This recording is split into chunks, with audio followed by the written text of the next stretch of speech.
The raffle, and one lucky winner is going to win half of all the money collected. Entries are $5 each or 5 for 20.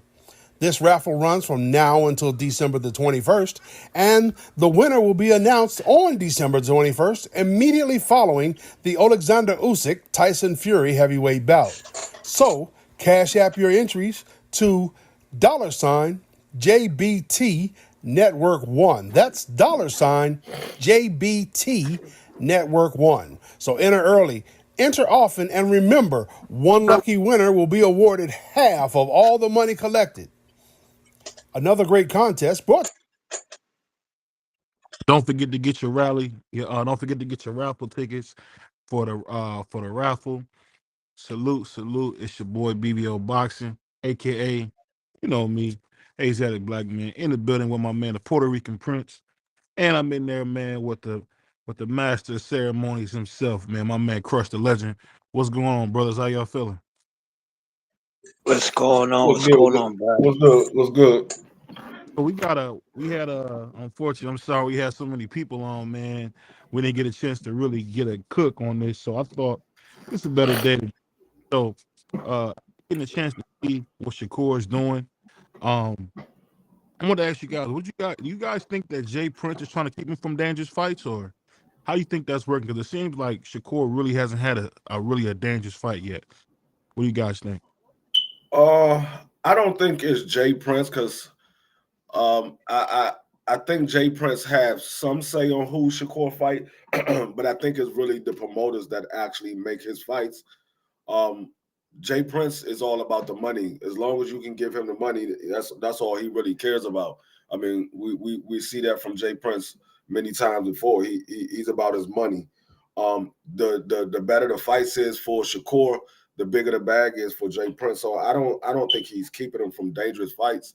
I just think certain fights are not presenting themselves, and some of it is Shakur's team doing, and some of it is the other team doing. So we'll see what happens.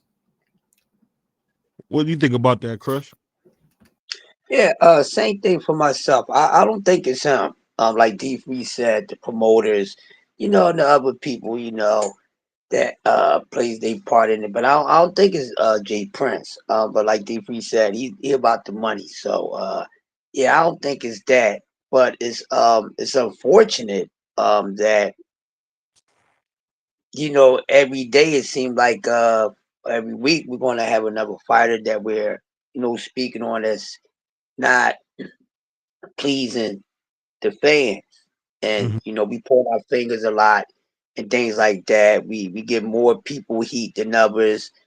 But when you really look at it and take a step back and breathe, man, it's really the sport, itself, the powers that be in the sport.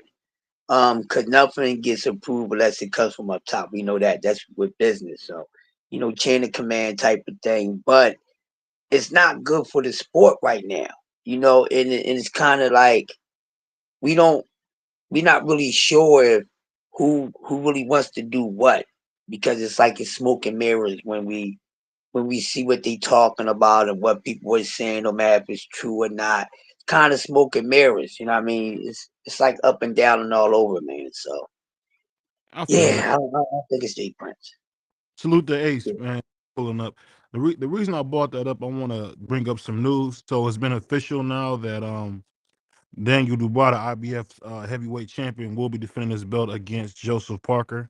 As well Oh, as they're looking to have Arthur Beterbiev, Arthur Beterbiev versus Dmitry Bivol, February 22nd.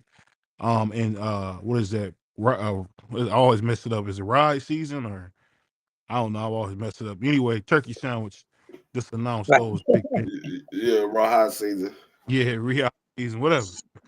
Yeah, I I, chop it up too, BBO. Yeah. I'll say this though. I think about Jake Paul turning down a chance at the heavyweight title. I'm not surprised, man. I go first this time around real quick. Uh, real quick, D free, cause you might cook on it longer than me. I ain't surprised, man.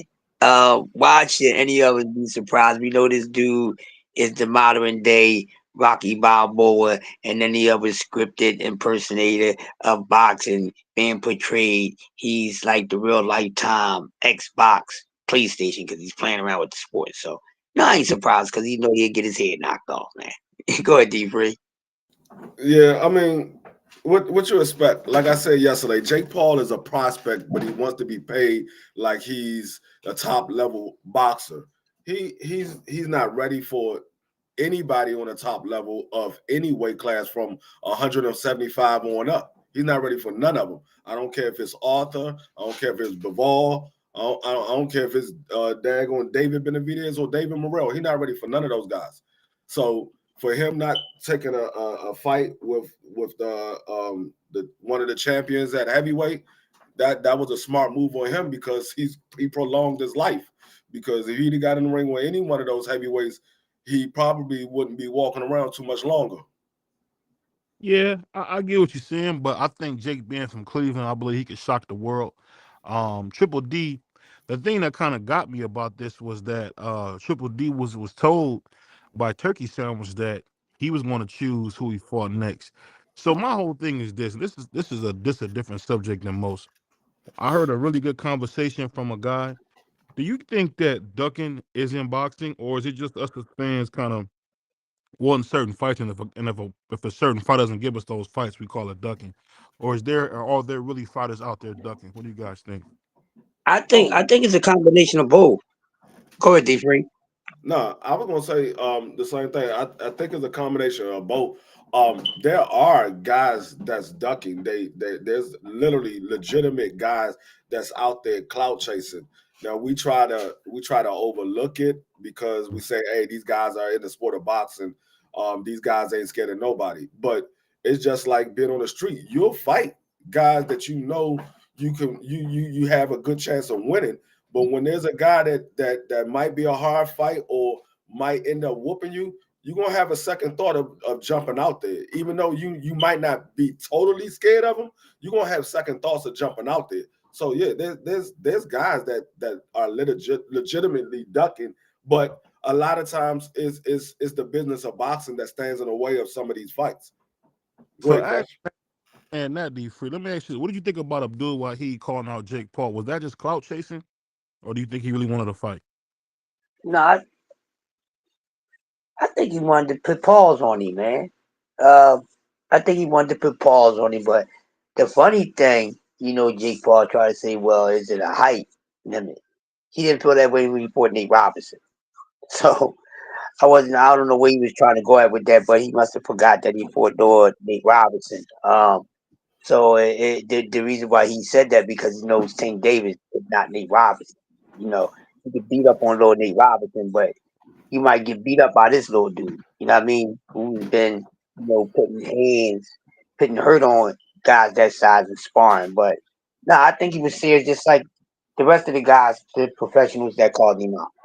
Salute to my man. Um, Go ahead, free. No, I was gonna say I don't know if Tank was serious about it. I think Tank was more so clowning Jake Paul by saying that performance. Though I know I whoop you with that type of performance. I know I knock you out. So I think it was more so he was clowning him. Now he could very well be serious.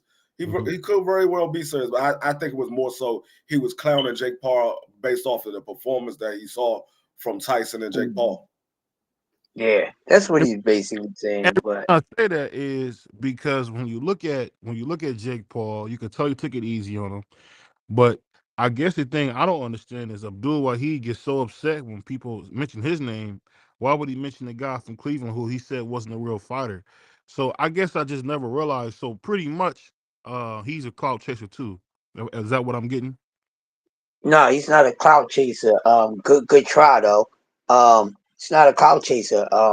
Like I said the other day, man, you have professional fighters that's getting fed up with the impersonations that the guys putting up. I'm tired of it, dude. You gonna be a professional or you gonna be an exhibitionist, okay? Mhm. Which one is going to do? But you can't be an exhibitionist, but you talking like you're a professional, bro. You can't do that because then that's gonna cause a professional to say, "Well, come in and get it," which they had every right to. There's nothing wrong with that. And I don't think these guys is cloud chasing because all their names is big enough.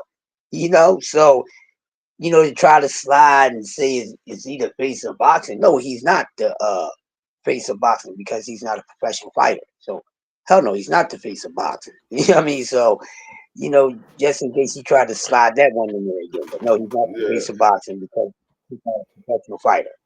Go No, ahead, D Free. he wasn't clout chasing at all. I mean, I don't think Yeah, Arthur clout chase anybody.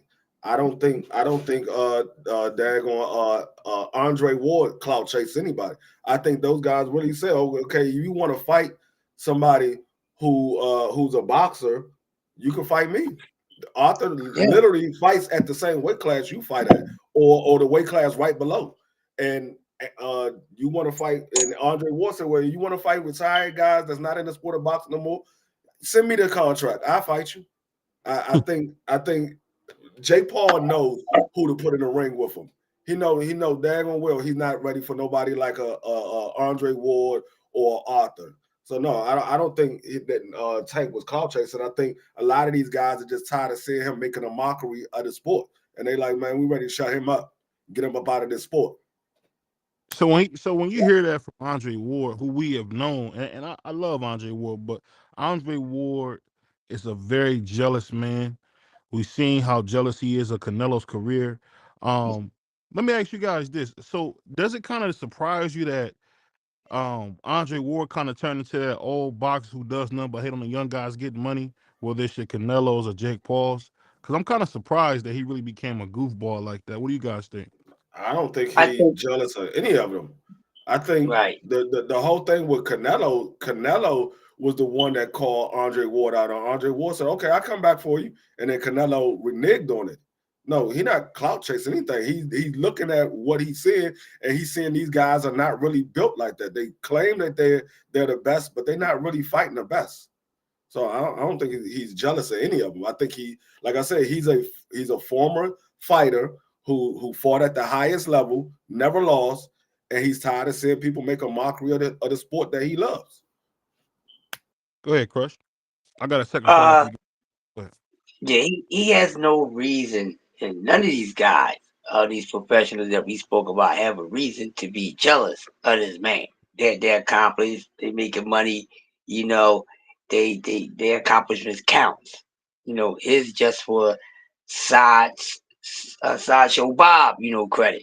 So no, I don't think anyone is jealous, but I think they done with tolerating on what's been going on. And I think every professional fighter should feel that way. And but no jealousy, not at all. Not at But what do you think about Canelo came with some really good facts and said you've never had the career I had. Canelo brought up how he fought all. Floyd. He brought up Exactly. He never had the career that about any professionals have. I'm no sorry. this no I'm talking about Canelo. Canelo saying, which is rightfully so, that Andre Ward is not in the same league as him. He doesn't even deserve to like see his boots, to wipe his boots off, which I agree with, because we all know what Canelo did to Kovalev, and Kovalev gave Andre Ward all he can handle that first fight. So when you see that, I guess my big thing is, why does Andre Ward go on a Breakfast Club and for 30 minutes try to disparage and talk bad about Canelo, knowing that Canelo would probably hurt him if they were in their prime at the same time? What do you guys think? I don't Uh, think he had any of that going on in his head. Maybe you feel that way, and there's no rebuttal with that. That's the way you feel. But I doubt if Andre Ward feel any type of way about that because I know this man is not afraid of no smoke. And I think if they would have ever gotten a ring, he would have gave Canelo everything that he thought he wanted. And I'm talking about yeah, Canelo. yeah. I don't, Yeah, I he don't, I definitely. don't think, I don't think Andre Ward thinks like that at no point. I mean, you could say Andre Ward couldn't wipe Canelo boots or whatever you want to say. The only thing between Andre Ward and Canelo is the daggone money. That's the only difference between the two. Andre Ward fought at the highest level almost his entire career. Almost his entire career, he Yeah, fought at the highest level. And the thing is, Canelo had the opportunity to fight Andre Ward. He declined the opportunity. So it can't be, it's not Andre Ward not jealous of Canelo by a long shot.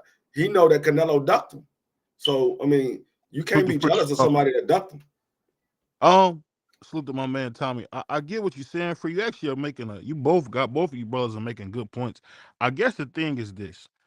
Canelo said something that I thought was very true. He said, "I wouldn't even know who you are if you wouldn't have called my name, because all I do is fight the best." And he brought up how inactive Andre Ward was, and he said that Andre Ward was a horrible businessman. So these are all facts that Andre Ward was out of the ring because of business issues. So when he comes back at Canelo, why doesn't Andre Ward, as the elder statesman, not realize, hey, Canelo's pound for pound #1. He's been running the game for over a decade. Let me show him some love instead of hating on him. What do you guys think about that? Because he's not pound for pound #1 in Andre Ward's eyes. Just because you believe he's pound for pound one, that doesn't mean everybody else. Because a lot of people don't believe it. ESPN don't believe he's #1. I don't believe he's #1. He's not even in my top 5. So I mean, because you believe he's #1, that's your opinion. But No, that's not my opinion. I'm the just going thing off. is, Andre Ward ain't out of the sport of boxing because of bad business decision. He out of the sport of boxing because of injury. He had bad knees. That's why he's out of the sport of boxing.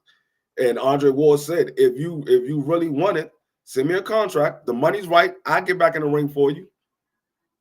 Yeah. So he gave him more than one opportunity to shut him up. Canelo don't want the smoke. Canelo Alvarez said he doesn't know who Andre Ward is, Mm-hmm. but Canelo Alvarez was the one talking about Andre Ward. Andre Ward wasn't speaking on Canelo. Andre Ward was never in the same division as Canelo. Canelo spoke on Andre Ward, and Andre Ward said, we could fight. And Canelo said, he too big for me. Same thing Triple G said. Well, he was. Pause. But I'll say this. I think it's kind of funny, and I hate to get on this with Andre Ward because I love Andre Ward, but I just think sometimes, and I could be wrong. Let me take the I think from what fans kind of see. We just look at Andre Ward and see the jealousy and hate that he never was what a guy like Canelo is. But back to that, I'll just ask you guys this. There's been a lot of people talking about Tim Bradley, saying he's a Uncle Tom. Just a bunch of disparaging things. Do you think people forget how great Timothy Doesn't Storm was when they give him all these criticism, because they forget he's a Hall of Famer? What do you guys think? I never thought Timothy Bradley was great. So I ain't no forgetting. I never thought he was great. I thought he was a good fighter. Never thought he was great. Not, by no means have I ever thought Tim Bradley was great. He has no attributes to say that he is a great fighter. He's good, but he's not a great fighter. Well, didn't he beat Manny Pacquiao and took my man Lamont Peterson's who was a very good champion in 140. No, you keep bringing up Lamont Peterson like Lamont Peterson was the greatest fighter at the time when Timothy Bradley beat him. Lamont Peterson was a good fighter. He was coming up. He was a good fighter. He was undefeated. Mm-hmm. But a lot of people believe that Manny Pacquiao got robbed out of that fight with Timothy Bradley. I mean, like I said, Timothy Bradley pulled up to the post conference in a wheelchair. The man pulled up to the post conference in a wheelchair. He got whooped. They took the belt from Manny Pacquiao, and Manny Pacquiao went back and took the belt back from Timothy Bradley. So that being said, Crush. Now I know you're a big fan of Emiliano Vargas. You know, a lot of us call him the future of boxing. Salute to my man T Hill popping through real quick. Salute to my man Athletic Mind. I ask you this: when you see a guy like Emiliano put Abdullah Mason on notice, what do you think about that? Like I said from the first time you spoke about it when you brought it out there to us, I love it.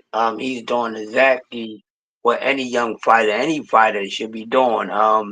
Anyone that's in the talks of being the best of where they at in the level that they're at in their career, he want parts of it. So he could let everybody know right now I'm the best prospect. And when he becomes a contender, he'll be doing the same thing all the way up until he's champion. So by him having that mindset, I think that's very good because he's starting out young, and we haven't really heard any of these prospects or even some of the young contenders really be honest about when they call people out. And I don't think this is an attention seeker or grabber for Emiliano.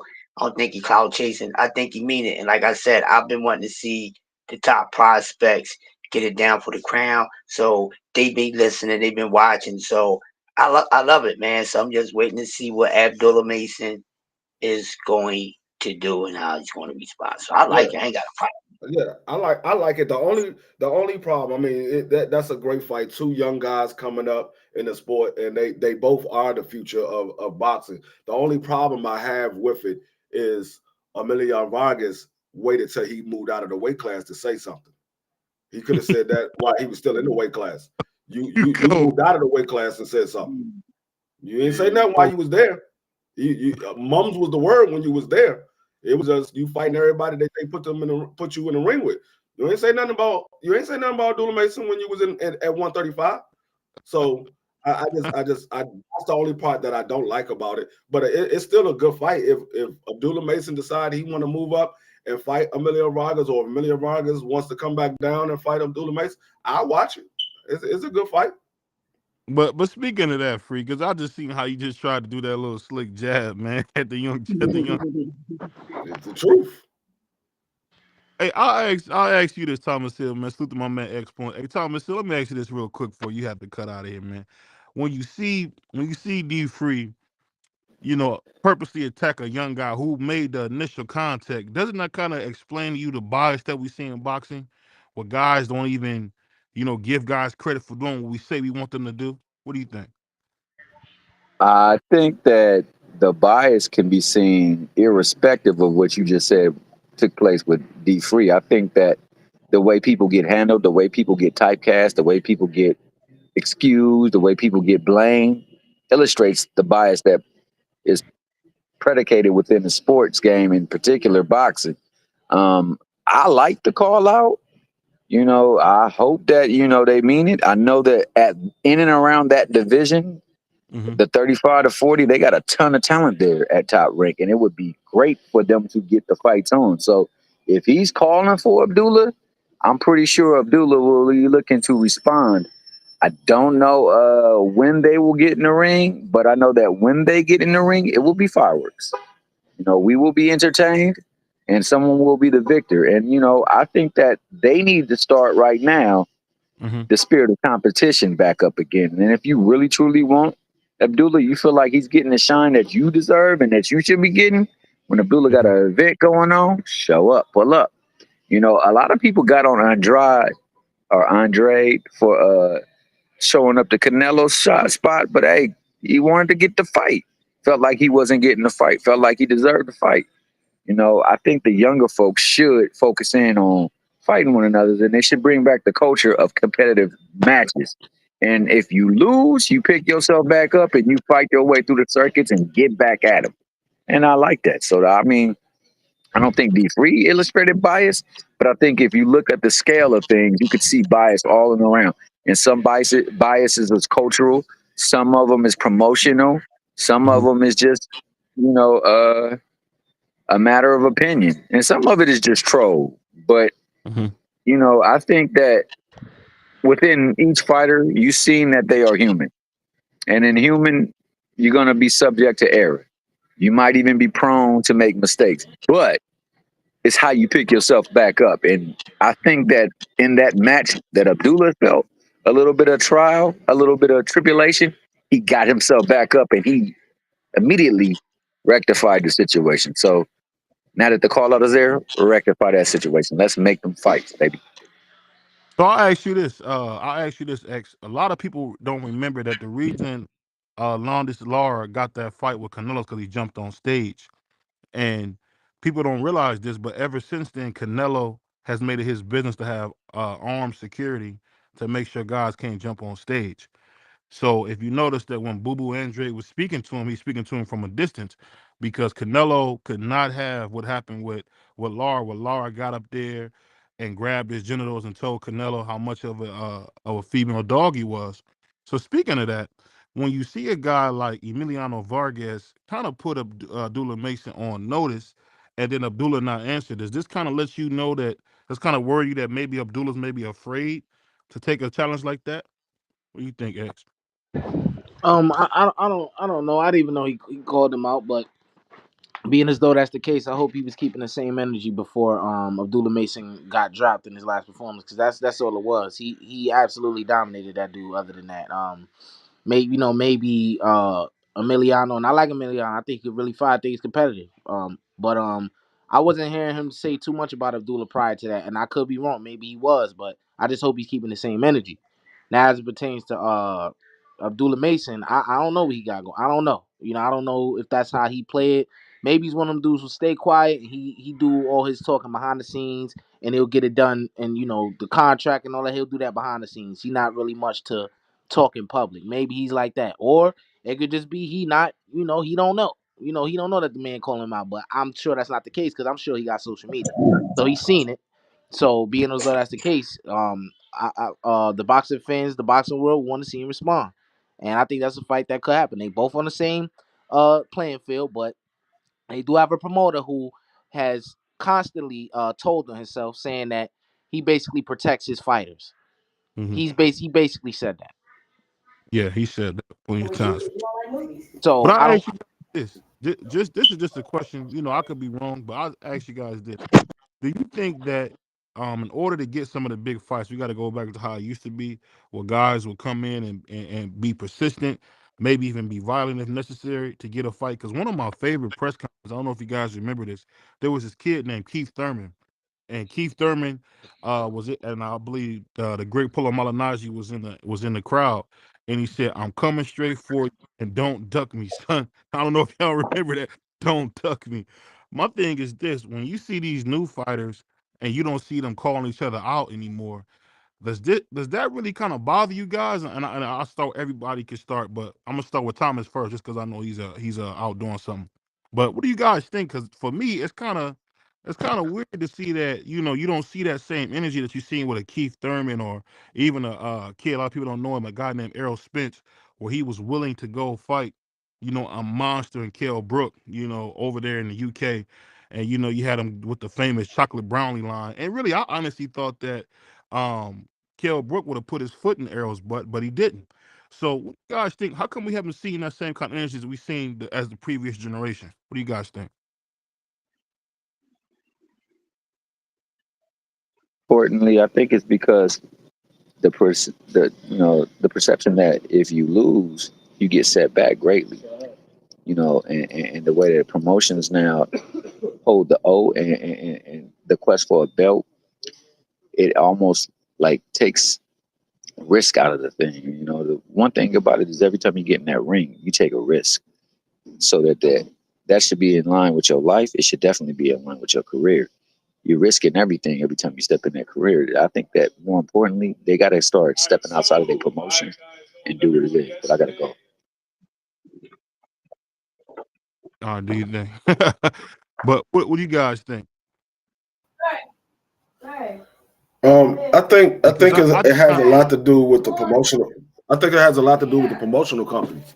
A lot of these guys, they don't go to these press conferences because they know they can't get access like that to these fighters. Some of them do, but and if they own another promotional company, a lot of times they don't get access to those press conferences.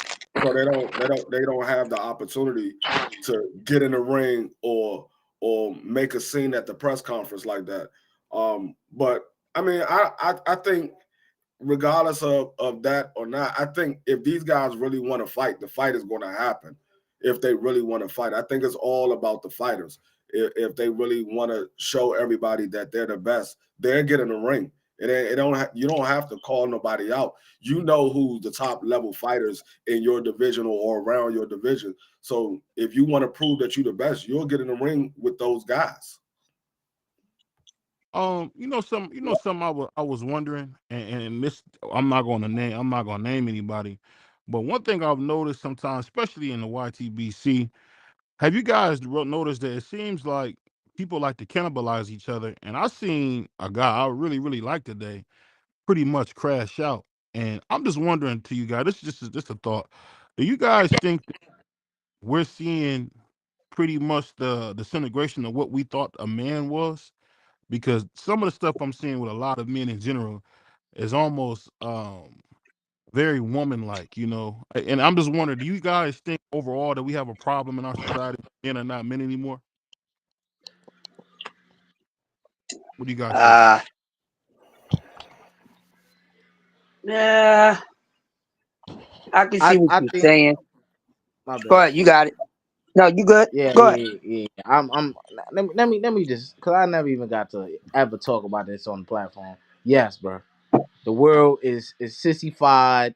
It's colorful. Mm, You can't promote. And I'm gonna take it. You can't promote being heterosexual. I think that's a problem now. It's a problem to promote being heterosexual. It's a lot of funny business going on. Yes, I think it's a lot of softness going on, and the generation that people will say is my generation, and I think it's embarrassing. yeah, yeah. What's going on, Mookie? You late? I think we got my man Mookie in the house. Salute to my man Job. Mook, is that you?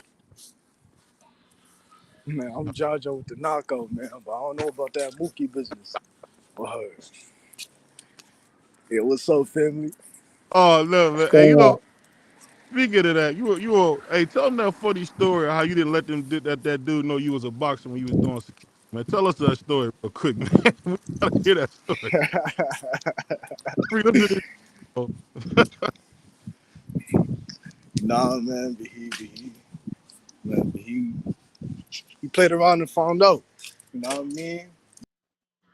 After What the round, he found out. gotta tell us what happened, man. PC, and then he woke up.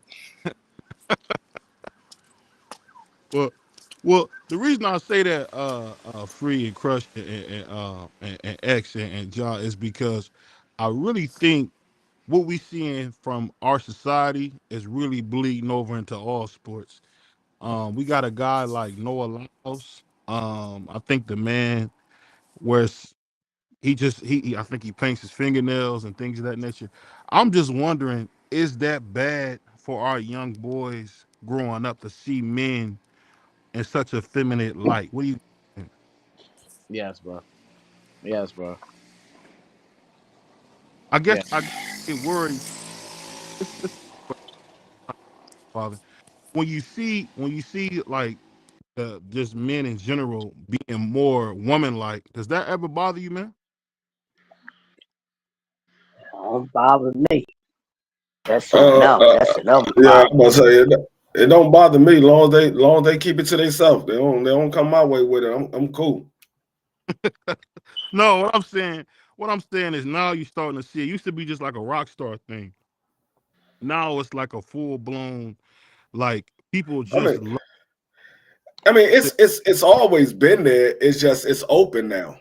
Mhm. It's open now. They got more rights now. It's always been there. There's a lot of. I mean, when I was coming up, it was there. It just people kept it in the closet, and you had suspicion, but it wasn't out in the open. Now because they fought for their rights. Now it's out in the open. They don't care if you know about it now. The only people they trying to hide it from is their parents until they get brave enough to let their parents know that they that way. So the people out in the streets know it before the parents do because it's open now. Back in the day, nobody knew. You just had your suspicion, but you knew it was out there. And the reason I brought it up is because I was talking to somebody, a good friend, and they were talking about boxing, and they called Floyd Schofield's trainer Mama Schofield, and I thought to myself, Auntie "What? Sco. That's disgusting."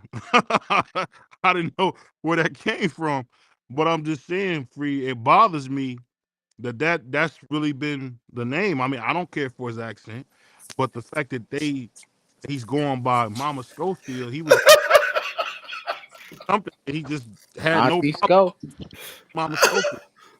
You know, Hey, I break somebody's neck. They did that to me. I, That's I, I'm gonna be honest. The first time I heard somebody say that, I was like, I didn't know why they said that about him until I heard him speak because I never heard him speak. And they was talking about an interview that he had, and they was talking bad about him. And I was like, damn, why they going in on him like that? And so I went and saw the interview, and I just bust out laughing. I was like, oh, okay, I understand now. I mean, I I can't say if he is, he ain't, but he definitely gives that suspicion that he is. I can't say if he is or he ain't. Um, I'll say this. It's kind of funny. I hear my man Ant McQueen say BBR I'm gonna cuss you out about that Muhammad Ali short. I don't know what you talk about, man, but salute to my man Ant McQueen. Salute to my man GP popping in. But I guess the thing that got me is when you hear Floyd Schofield talk, he really embodies what you're looking for in a young man. He speaks very well. Seems like you know what he's saying. I just think like the guy he fights like Sean Porter, I think he'll have enough talent to be great.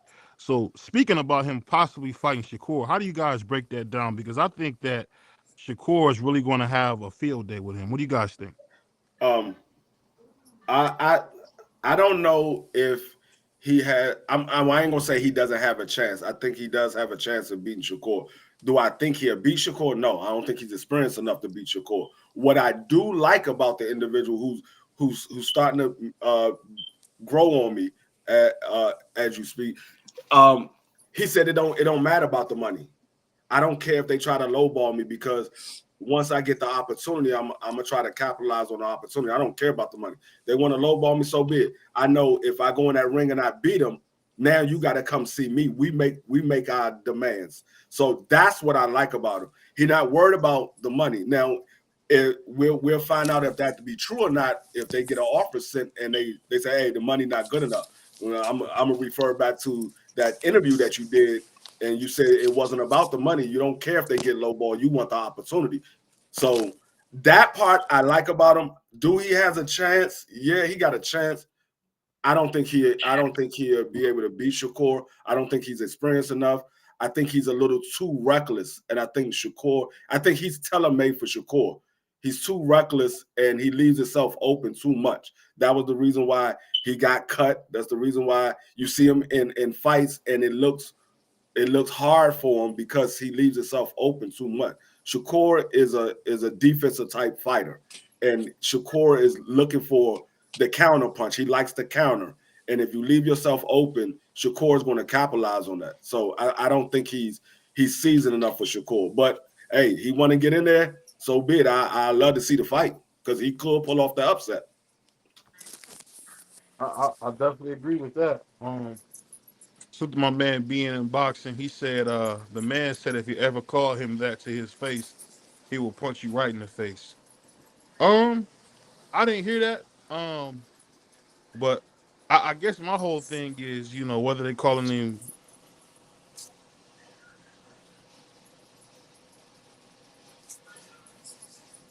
Oh given the snap! instructions that he was Uh-oh. given to Oh god.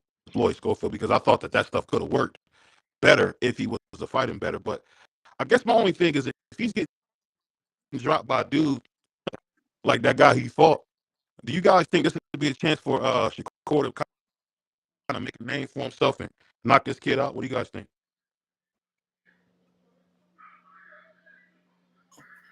Man, you ain't even let Can you nobody hear me? answer the first question. Go ahead, X. You go ahead.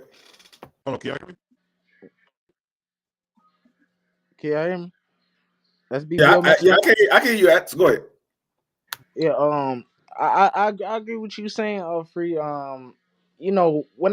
But I feel like if when you say chance, like and I'm not saying this is what you mean, but I'm just trying to understand you. But I feel like when you say chance, it's making me feel like he got like more than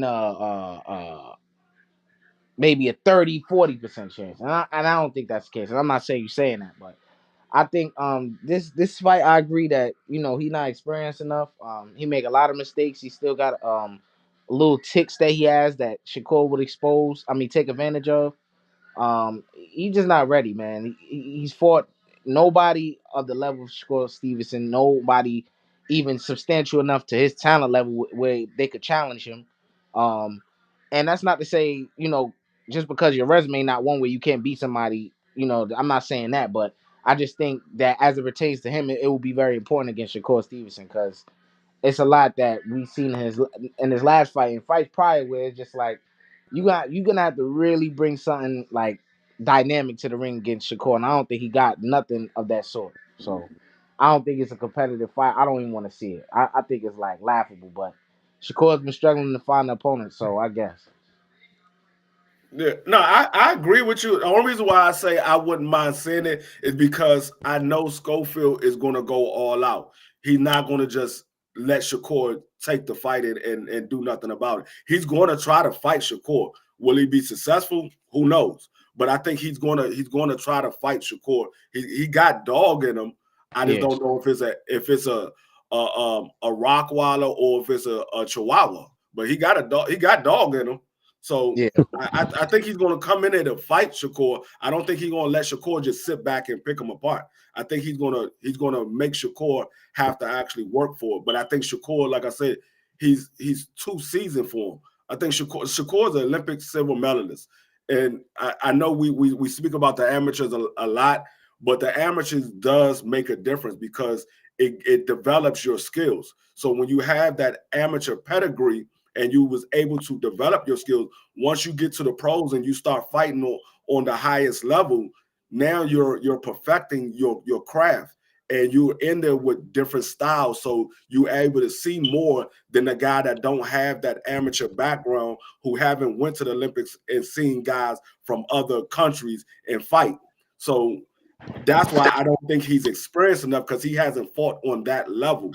Now, we've seen upsets all the time, so an upset can happen. Yeah. Do I believe it will happen? Nah, because an upset is like a lottery ticket. You hope that you hit, but it's not a guarantee that you're going to hit. Yeah. That's like putting $5 on the 25 leg parlay worth $1 million. You know what I'm saying? Exactly, exactly.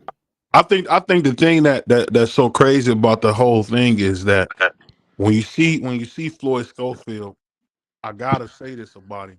He's a throwback fighter. Say what you want. He's been saying this stuff for almost a year and a half. How he wants this fight, he wants that fight, and I just think it's really time to say, hey, that is a good fight, because I thought Frank Martin versus Shakur was a good fight. So there's no way I wouldn't think Floyd Schofield versus Shakur wouldn't be a good fight. Go ahead. Well, maybe in terms of a stylistic matchup, you think it's an equivalent fight, Frank Martin versus Shakur and Shakur versus Dude, but I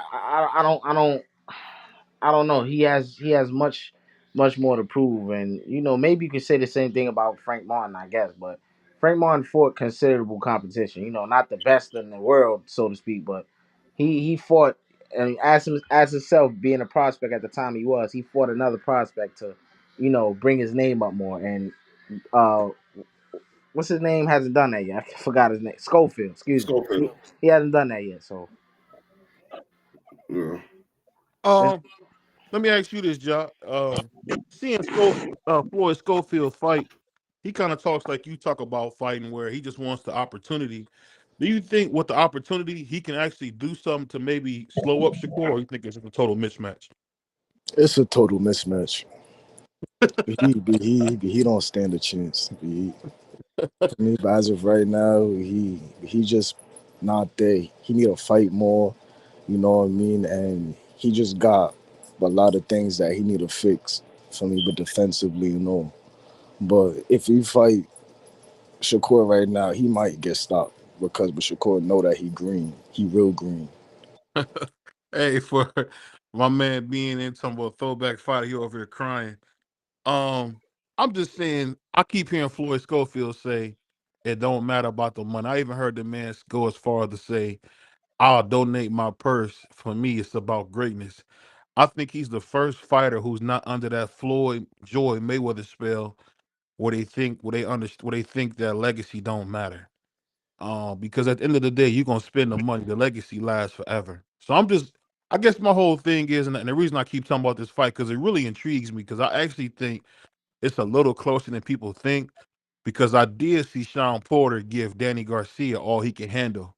And I would say, I look at Shakur as a counterpuncher at best at times when it comes to a guy like that. So I don't know how that fight would go.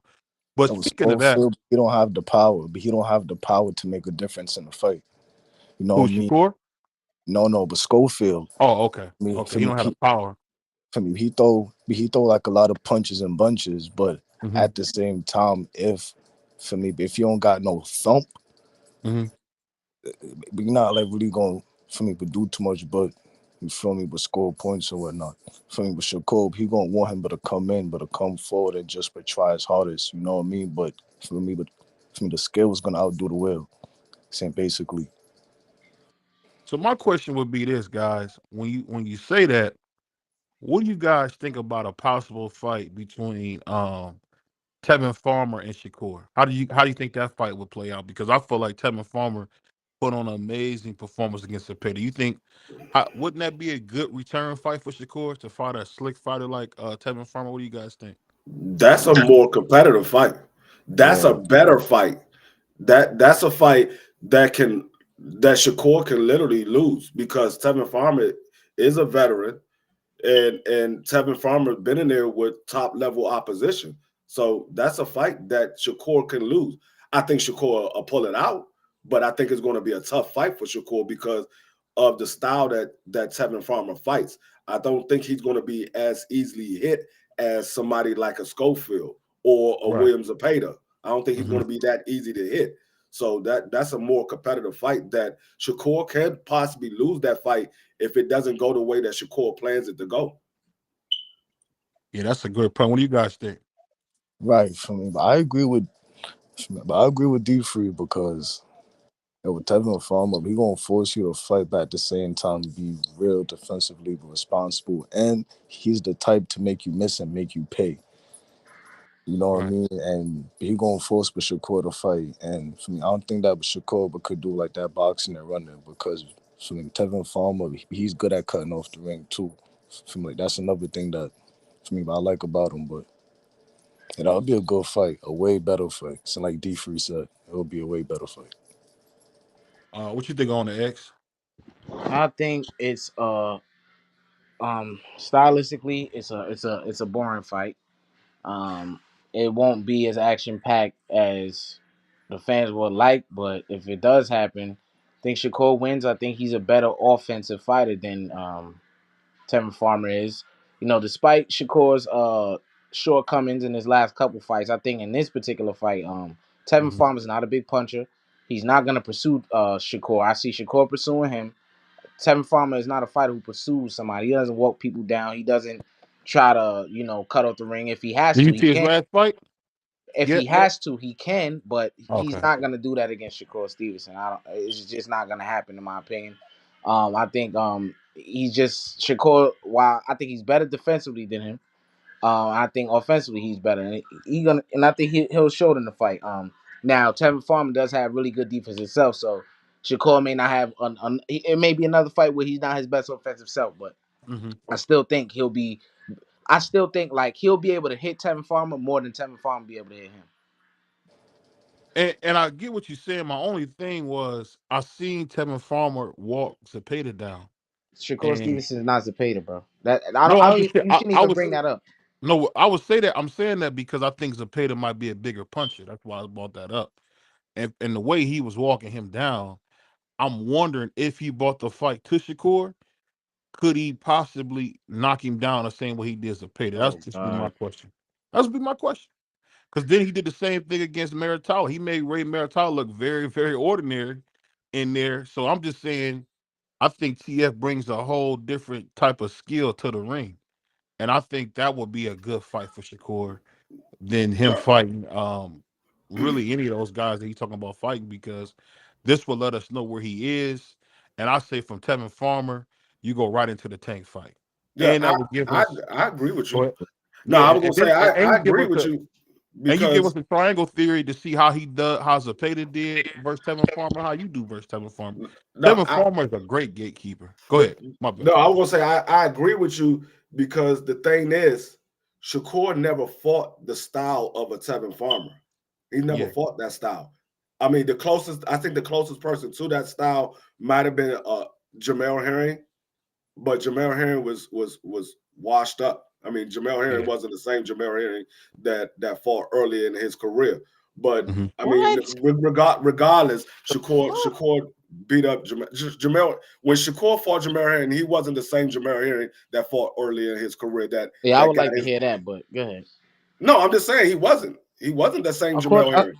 Can I ask you how not when just the fight prior he knocked out What's Frampton. that dude? Yeah, Frampton. and Yeah. everybody was praising him. Yeah. Listen what I'm saying. He wasn't that same Jamel Henry. Yeah, he got a knockout. Oh wow, Okay. you doing this No, Errol Spence stuff again? Come on, no, Free. Floyd Mayweather ain't the same Floyd Mayweather that fought when he was pretty boy. He still got knockouts, but he ain't the same Floyd Mayweather. All right, I so you mean, think Deontay Wilder ain't the same Deontay Wilder before he fought Tyson Fury, but he still knocked out daggone what's the big white boy that after the Fury fight? He still knocked him out, but he Robert ain't Helenius. yeah, Yeah. Robert Eleni, but he so ain't the same Wilder anymore. He ain't the same Free? Wilder no more. And I don't want to get stuck in it because I didn't even mean to interrupt you. My bad. I truly apologize, but But no, how is he washed? I don't get that was one of Shakur. All right, good. I'm gonna tell you how he's not, because you saw what happened after the fight. He retired, came back, had another fight, and he retired again. He ain't the same fighter. You ain't the same fighter. But I mean, regardless, like I said, that's probably the closest to a Tevin Farmer style that Shakur has fought, and even that style is still not Tevin Farmer. So I think it'll be a difficult fight. I still think Shakur wins, but that's a more likely fight that Shakur could lose than him fighting Schofield. That's more likely that he can lose that fight over a Schofield fight. I think he'll have a much easier time against Schofield than he would against Tevin Farmer. I think the reason he's saying that too, X, is because Coach Kenny Ellis came out and was saying that Shakur was beating the dog crap out of Jamel Herring before their fight. No, Like doing sparring. not to mention, Jamel Herring is somebody that Shakur used to spar on a regular, so I he Yeah. knew everything that I Jamel was going to do. I, Jamel knew I, everything that Shakur was going to do, but he couldn't do nothing in sparring with Shakur. I I understand that, and I put way more stock in that than he was washed, bro. Because I just don't subscribe to that. He just couldn't do nothing with the man, like you said. That's what it was. I mean, Well, he was getting beat up pretty bad if you say he in not washed, sparring. what did he do after Shakur? He didn't do anything after Shakur, but that doesn't mean you're washed, bro. That doesn't mean That you're does mean washed. wash. You That didn't do anything. That means you how washed. does that mean you're washed? Because here's how I look at it. Here's how I look at it. Jamel Herring wasn't the fighter. He's not the fighter that people were praising him to be when he stopped Carl Frampton. That's what this is. Carl Froch, Shark. Carl But no, Froch. Carl Frampton. You're right, Yeah, Frampton. Carl yeah, whatever. Carl Frampton, my Frampton, bad. right? Yeah. He's not the fighter because that dude is a little dude. He's not even a 130 pounder. Carl Fred. He's not a natural. He came from 126, Yeah, he did. and they was praising him. And they was praising him for that win. Jamel Herring. This is a guy who was at 135 and was lackluster. He had to move down to 130 to have some type of career. So whatever Yeah. he achieved after that, which was nothing, was relative to what he actually was. He wasn't, because when he fought what's his name? Damn, what's his name after Shakur? Ortiz. Ortiz is a way better fighter at 130 than Carl Frampton is. No, but listen what I'm saying. I mean, at 135. Well, listen what I'm saying. Like when Floyd beat Canelo Alvarez, right prior to Floyd beating Canelo Alvarez, we seen Canelo beat Austin Trout, beat the snot out of Austin Trout, and then he fought Floyd and looked like an amateur, but then he ended up coming back and didn't have another loss until he fought Bivol. He didn't have another loss until he fought Bivol. He lost to Laura, man. Laura kicked his ass, and I love Canelo. Even that fight, Laura lost to Canelo, and we seen Laura still fighting to this day, still whooping people to this day. That's why I said he was washed. The same way I say, like Sean Porter. Sean Porter was washed when he fought Bud. I give Bud all the credit for beating him, but he was washed. That's not giving him all the credit, but here's what you're missing. I do give him credit. At 135, this is where Jamel was started. At 135, he was mediocre there. He came back down. He started then winning fights. He made a career at 130. He went back to 135 where he started and started doing what he was doing at 135 when he started. They're losing. He lost after Shakur. He moved up to 135. He lost. That's what happened. He was never been good at 135. So what you're saying is he was a weight bully. When he, if that's what you want to call it, when he fought at 135, right, against guys his size, since we saying weight bully, okay, I give credence to that. when he fought at 135, he was not successful. So when he went back up there, he caught another L, bro. That's what happened. He was never this fighter that people made him out to be. And I'm not trying to shit on world champion, all that, but this is the facts, bro. Yeah, he was a weight bully at 130 because he was Right. bigger than those guys. At And like I 135, those said, guys were the same size as him. He couldn't do what he could do at right. 130. And like I said, at 130, his best opponent other than Shakur is Ortiz, and he lost to that nigga. A big guy, fast, good athleticism. He lost to him, got cooked. That's why So I said that's he what was happened. He just so the fighter that he did beat from 126 that came out to 130, Carl Frampton. Carl Frampton is not his best self at 130 as he would be at 126. He got cooked, and people was giving Jamal Henry credit. Oh, he's this hell of a fighter. And he was never the hell of a fighter. So whatever you saying he's washed, he was never washed. That's who that nigga is. That's the I truth. mean, He I beat the mean, sleeves off of him, man. That was That was it. well, if you want to say he wasn't washed, then that just proved my point even more. Shakur has never fought nobody on the level of a Tevin Farmer because I don't think Jamel Herring is better than Tevin Farmer. No, he's not. So that just proved my point even more. Shakur's But never you fought can that say that. style of fighting. I was just saying Jamel Herring is probably the closest to that style, but Jamel Herring is not on Tevin Farmer's level. I think Tevin Farmer possibly stops Jamel Herring. Yeah. And I think you can say the what you're saying about you can say that in the reverse even more so for Tevin Farmer. He never fought nobody like Shakur. Oh no, I know. I give you that. I give you that. So these performances that he's had against these one-dimensional Mexicans, that ain't about to fly with Shakur Stevenson. Yeah, I mean, I give you that. I ain't saying Tevin Farmer fought the world's best, but when we looked great. He looked great at both losses, man. No, Though. what I'm talking about, I'm comparing him to Schofield. I'm comparing Tevin Farmer to Schofield. Which one is the better competition for Shakur? I think Tevin Farmer is better competition for Shakur because of his experience in the ring. I'm not saying neither one of them are on the level of Shakur. I think Shakur beats both of them, but I think Tevin Farmer is a much harder fight for Shakur than Schofield is. I agree with that. We agree. We agree. But speaking of that, man, before we get out of here, man, I gotta ask you guys this. So, how do you guys see a fight with Joseph Parker and Triple D going? I say Triple D probably a beat the curls off of him. What do you guys think? I think Daniel Dubois stops him. I think it's going to be similar to an AJ fight. Daniel Dubois versus who? Joseph Parker. Joseph Parker. Joseph Parker. I think it's going to be similar to an AJ fight. I don't know. I'm a little biased, and I don't like to be biased. Y'all should know that by now about me. But I like Joseph Parker, man. Joseph Parker's a good boxer. Yeah, he's a good boxer. That's why I don't want to just jump out there. But I think he's actually good enough to beat Joe Joyce. I just don't think that if he get cracked, he'll be able to take it. You know what I'm saying? I mean, if you look at Joseph Parker, best wins was against two guys that's pretty much out of their prime, which was Wilder and Big Bang Zane. Two guys out of their prime.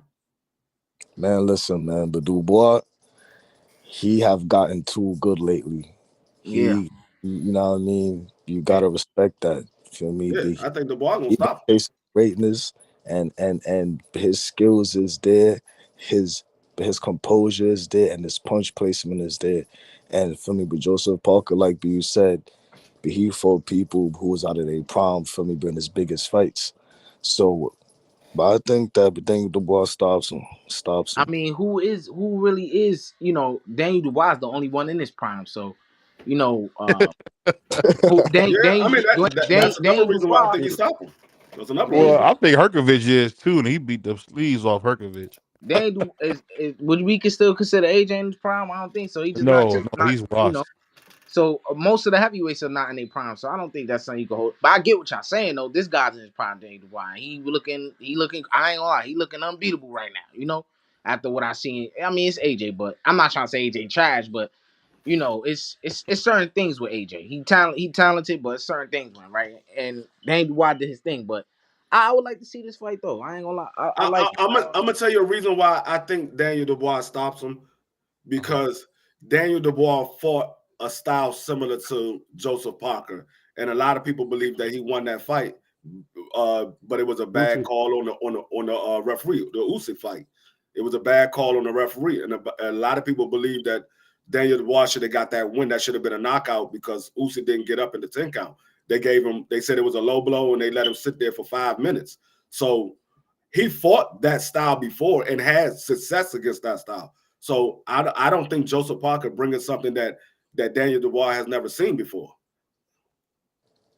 I would agree with that. I just think the only thing is, like we've been saying, he's the freshest out of all those guys, and he kind of had his little moments. But I think him beating Herkovich and then beating AJ. I mean, he on a run. He kind of on a tear right now. I mean, I really don't. I'm really glad they're not gonna do the AJ rematch because I don't want to see AJ keep getting knocked out. I think AJ and my He ain't man getting, Wilder he should ain't, get in the ring and just beat each other to one of them, pass out and get that money. he ain't getting no Um, rematch because AJ don't want no rematch. He got knocked out yeah, cold. but I was saying I had looked it up. AJ was the A side in that fight. That's why I brought that up. And yeah, Of course, he had a AJ was the rematch A fight. side. Of course, But the thing that really shocked me about the whole thing was, and this is gonna be my last thing because we gotta get ready for the Rise podcast. Rise is But no Rise tonight. oh, okay, we're gonna keep cooking then. But the cool thing, BBO boxing is always going. We like the reruns on Nick at Night. We always going, yo. Hold on 1 second. But But speaking of that, I guess I wanted to get you guys' opinion on the fact of, do you guys think it's sad to see fighters trapped in the sport of boxing? Because I look at one of my favorite fighters, Deontay Wilder. He never made the money that a knockout artist should make, to where every time someone puts a 8-figure deal in front of him, man, he seems to be 8 to 10 figure deal in front of him. It seems like he's always signing back to fight. Do you guys think it's sad to see so many forever in boxing? What do you guys think about that? You say Man, man, if I'm 40 years old and a promoter would come to me and he offered me a 12 million but to come back and fight, I'm taking that. yeah. I don't want to see Wilder in the ring again. I've Mhm. been said this since the Joseph Parker fight. I said AJ. I said Wilder was done. When I saw that Joseph Parker fight, I was like, Wilder's done. I don't want to see him in the ring again. And I Mhm. said Wilder was going to get beat up against um, Big Bang Zane, and that's exactly Yeah. what happened. But nah, if he wants to get in the ring, who am I to say no? You can't get in the ring, but do I believe that he will win if he get in there with somebody who's a good opponent?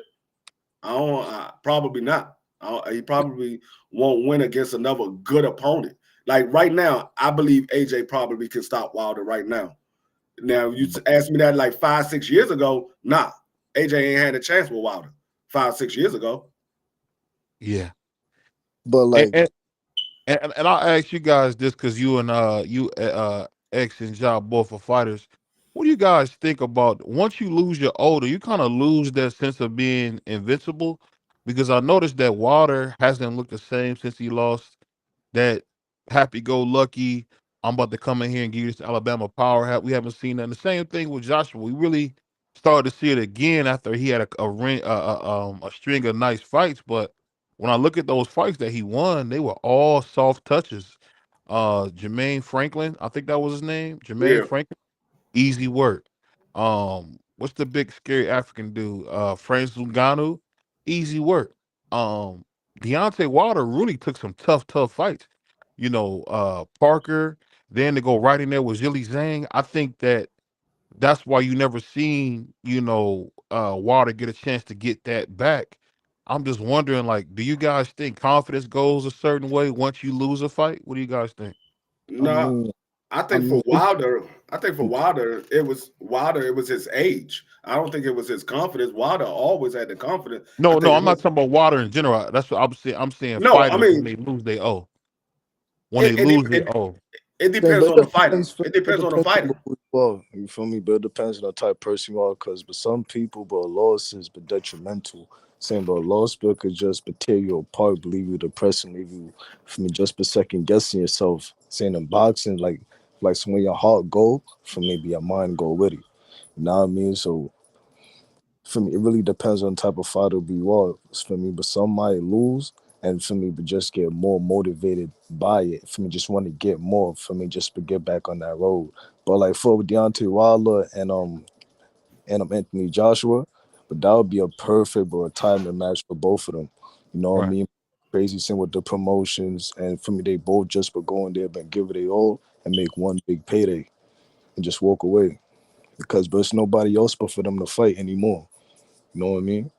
That's a good I point. mean, it all depends on the fighter because some fighter it and it also depends on how you lose your O because some fighters can lose by a bad decision or they can lose by a decision, and it doesn't take their confidence away because they're like, man, I know I knew I could have did better or I believe I won that fight. But if you get knocked out and you get brutally knocked out, it could take your confidence away. So it all depends on the way you lose that O, and it depends on the fighter because some people can get knocked out and come right back. Some people can get knocked out and never come back. A little Piro. It all depends. I guess the thing I'm saying is it's funny that, and I don't know if you've seen this too, X or Ja or Free, but I just noticed that when guys lose, like I noticed that when once Roy got knocked out and went to bed, like every time he touched his chin, he went straight to sleep. Like every time he got his chin touched, he went straight to sleep. So I'm just wondering, is it like once these guys lose do they kind of lose confidence too, or is just that's just come with it where they kind of not gonna ever look the same? But I seen Ali lose bad fights and come back look stronger than ever. Like when he beat Leon Spinks, he came back after that fight and beat the hell out of Spinks. I'm just saying, I'm just wondering how come it seemed like in the past guys would lose and they come back stronger than ever. Now when guys lose, they don't look the same. I Because mean, go I ahead. mean, if we talking about saying the knockouts. So like when you get but knocked out, feel Yeah, me? In my own opinion, but I think that your chin is your mental, and saying like, but when you get knocked out, you know what I mean? Saying yeah, like battles you for me was like trauma, PTSD, and you know what I mean. You don't want to ever feel that feeling again. You know what I mean? So yes, for me, it do take like a little bit of confidence, but it really just but depend on the fight he was. Saying like Muhammad Ali, but his mindset was great.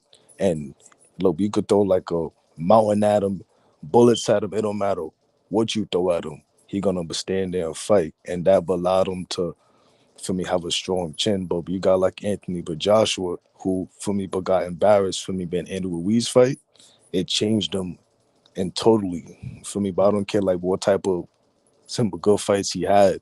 It changed him, and he was always but chinny after that because he had a weak mental. You know what I mean? yeah. That's a good point. Um, well, let me ask you this though: when you seen Roy, and I know you're a big fan of Roy Free. When you seen Roy get knocked out cold, I mean he got beat to death by Antonio Tarver. When you seen him get knocked out like that, did you think that he was gonna come back and be stronger than he was? Because I really feel like that was the beginning and the end for Roy. After that, I just started seeing him getting stretched. Pause by like bum after bum was coming there stretching him out, man, like a shirt. Did you notice that when he once he had got knocked out that first time by Tarver? I don't know if my man Freaky hear me. um, but salute, hey X, you still in the building? I think my man X. It's just me and my man I still Jonathan. here. Oh, okay. See, I think my man Free fell off. I was actually, I said, when you see a guy, I'll put it like this: would you rather be knocked out or would you rather get beat up real bad in a fight? Which would you rather have? Mm, that's a good question, bro.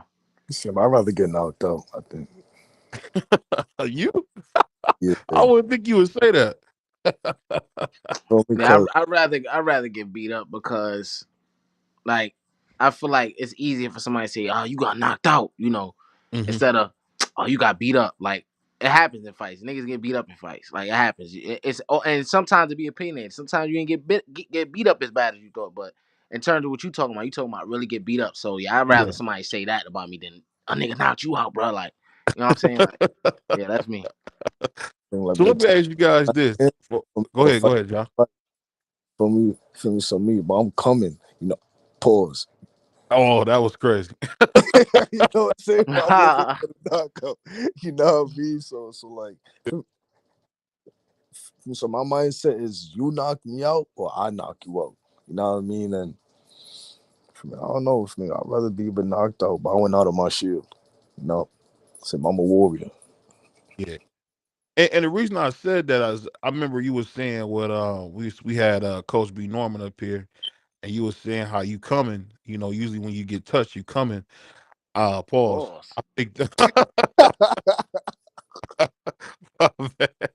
what the reason I said that is because I think the thing that's so crazy is so many good fighters have really, really not met what they should have because they had to get hit first. And I think from listening to it more, I get what he's saying because it's basically very important to be first. Do you guys agree it's important to be first? Do you guys what are you guys okay with being like a counter puncher first? What do you guys think?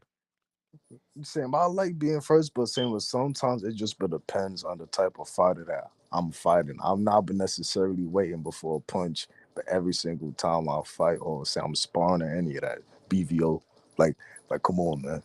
You know what I mean? It just but depends. But same, I could same always but start off first or just be a counter punch and just see what's in front of me and then make my move. You know. Yeah, the reason I say that is because one thing I'm learning about sparring, they say sparring don't matter, but I was watching I got a chance to see Africa fight up close. And Africa to me is one of the most boring fighters in boxing history. But in the gym, he was so exciting. I mean, he was in there beating people up. And I guess the thing I'm trying to understand better is how can a guy beat people up in sparring, but not bring that to the lights? What do you guys think? Cause with sparring was like a calm experience because one, you probably used to the gym. It's a small space and there's only other fighters around you. You know what I mean? So for me, so be able to think more clearer. But it's like if you have like a fight or like a show to go to, but a bright lights, you got a few but thousand looking at you, maybe but 10,000, 20,000. You know what I mean? But everything get but petite. Mhm. Like, so it's a different feeling. Yeah. I guess my whole thing is I don't know. I just never understand how like when I watched him in the gym, he was so dominant. But then when he fought Lemos, I think that was his name, the guy that Shakur knocked out. Um, he just looked like he was scared to death, and it was like, where is that coming from? Because in the gym, he was so confident. Do you think guys spar smaller guys to build their confidence? I mean, but I don't think that like with somebody like Africa, he Yeah, j- don't like but it get hit. And if you is like a power puncher and you connect one good time with him, he's not finna go and try to engage you. But until the sparring is done, and plus we did the same thing in the limos fight. So that's just him as a fighter. He don't like getting hit from that's all. Do you guys from you guys boxing? Do you guys do stuff to kind of get ready to be hit? Like, what is that drill? I'll be seeing Manny Pacquiao get hit with that stick on his stomach. What is? You know what I'm talking about? It was funny, bro. Why is that funny? Yeah, it's funny, bro. He be hitting him with the little bamboo stick in the stomach. What is that? I don't know. It's no theory to actually prove that works, but I guess it's like to test your abs or get your core strong or whatever. Yeah, There's it's no just theory to prove it. simulating. You feel me? Before seeing us, feel me? Being abdomen and your abs. You know what I mean? Just for simulating Yeah, pain. yeah. It's supposed to tighten up your abs and helps you get ready for like punches and stuff when they hitting you in the abs, so you can expect the type of pain that you're going to feel from getting punched in the stomach. I mean, does it work? It's more so a mind game. It doesn't really work because if you get caught with a shot in your abs and you're not expecting it, Yeah, it's going to hurt. I don't care how much you prepare for it. You get caught with the right shot in your abs, it's going to hurt. It's going to take all the wind out you, and you ain't nothing you can do about it. yeah. I remember, I'll never forget one time we was practicing. This cat fell, and all the wind got knocked out of me. And it was That, just that, hilarious. that, that's the It was worst feeling in hilarious the watching him world. try to catch his breath. Man. That's the worst feeling in the world, especially if you in a fight and you get all the wind knocked out of you. You almost don't want to do anything. The only thing that's why you see so many guys take a knee because you don't want to do anything else. You trying to gasp for air. You can't throw no punches. You can't move nothing. So that's the worst thing to do is get all the wind knocked out of you and you in the middle of a fight. Absolutely. And like that but 5 per second pause of pain feel like but 20 seconds in the ring. Let me ask you this real quick. I'm gonna start with my man X, and I'm gonna go to my man John Free. X dropped off. X dropped off. Oh, okay, my bad. What do you think about those people, man? John, like when you fighting somebody, man, do you guys eat before you fight? Because I never see guys throw up from them punches to the stomach. Or you guys wait to eat? It's like y'all wait like 12 hours before you eat, or how do you guys, Oh you know, no, no. notice y'all never have to go to the bathroom, and y'all don't never be like throwing up when someone hits y'all too hard. Nah, because I mean, one, you eat in probably like an hour before and saying the food done to settle in. And two, you just off with so much adrenaline that like it's just not gonna happen. For me, it's rare to see anybody would throw up in the ring from after they fight. And so I see a lot of people fight right before they eat. So Yeah, I mean, I mean, I've seen a couple of guys throw up from getting punched in the stomach, but it's usually because they ate minutes before they had to go out and fight. But if you eat enough time before you have to fight, I mean, if you got to use the bathroom, you're going to use the bathroom before then.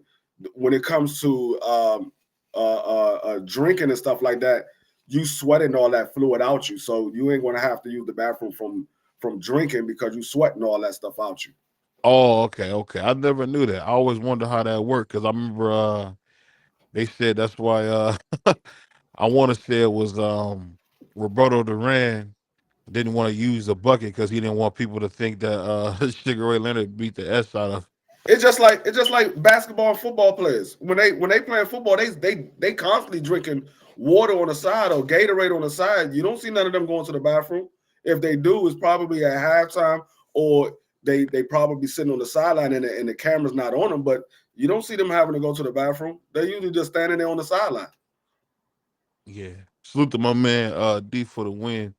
I hope all is well. We ain't heard from you, D, for the win. I know last time I talked to you, you was he was working at the airport, man, as a bag boy. So hope everything working out with you, man. Shoot to my man D for the win. He was a luggage boy. But before we get out of here, man, one question I gotta ask you guys: what do you guys see boxing in the next 5 years? I want you guys' opinion.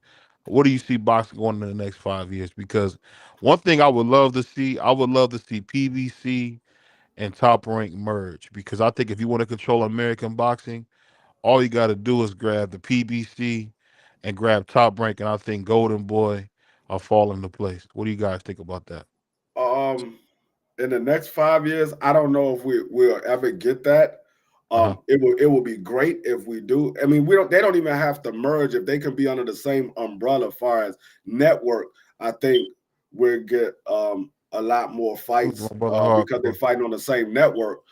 But I mean, I don't know because the way boxing is moving right now, you can't really predict how it's going to go. It could get better, but the chances are it's probably not. It's probably going to get worse before it ever gets any better. Yeah. um, Um. but Go I ahead. think that but Turkey, but LSU, but he is gonna take boxing but to the next level. You know what I mean? Give him more time and saying, but I think that with how he's paying the fighters too, but every fighter is gonna want the opportunity. Feel me? So for me, I think that was gonna be in saying but good hands. But with but Turkey Battle she been doing all that, but I think it might force but top rank and PBC but everybody but emerge or just but join but Turkey. You know what I mean? Yeah. My only thing about the Amazon deal, and I don't know if you guys noticed, but I was reading into it. They don't provide production, so the PBC has to provide their own production. And I'm wondering, can PBC get enough dates for the fighters that they have? Because We understand that they were having some little issues with the top with leadership, kind of being out for almost the whole year. I'm just wondering, like, is PBC ever going to get the extra dates? Or are you guys think it's going to be how it's been the last 3 years with no Fox? Just we get maybe 2 or 3 cars a year that we really love. What do you think? Nah, because they only been with Amazon for 1 year. So, I mean, the prior to this, they was with Showtime, and they was putting on cards with Showtime. They now the big cards that you are talking about, those were pay-per-view cards. So they was putting on cards with Showtime. I mean, that last year that they had with Showtime, they Mhm. went out with a bang. They put on about 7 fights that year. Yeah, they did. They really did. Um, Let me ask you this real quick, Joe. When you talk about going pro, does it ever worry you about the business of boxing? Like, will you get jerked to get a fair deal? So, I mean, for me, but I'm a type of person. But I just like to think that I'm gonna make my own opportunity, and same if I just get enough eyes on me, and just for show out, seem like I need seem to really show out, then saying but a lot of doors is gonna open up. You know what I mean? But I don't mind for me be eating less to eat more. You know what I mean? Yeah, that's a good point. I just think the hard thing about boxing is there's really no like blueprint you can watch, especially when you're not a highly touted like amateur or a highly touted prospect coming into the game. It's very hard for a guy who's got the talent but may not have the name. You know what I mean? I just think for me, it's at a point of just for who you know now. You know, Yeah, for sure. but the right people, then you know what I mean. But you might just get but the right startup. You know. Mm. Hey, I think you said it all on that. And on that note, you got anything for us, free man? I know you got some. Nah, man. I mean, I hope everybody gonna have. If they traveling out of town, y'all be safe. We'll be back tomorrow, but I know some people like leaving a little early to go out of town. Just hopefully y'all be safe. Um, we'll be back tomorrow. Hey, and we'll see you guys then. You got anything for us, Jock? Give them your where they can find you at, brother. Feel me? Instagram is Jaja823. And yo, one thing, don't ever let your wife stop you from finding the love of your life, you heard? Niggas are nuts.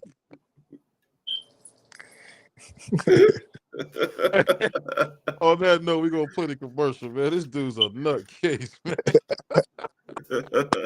What they say, get him a straight jacket.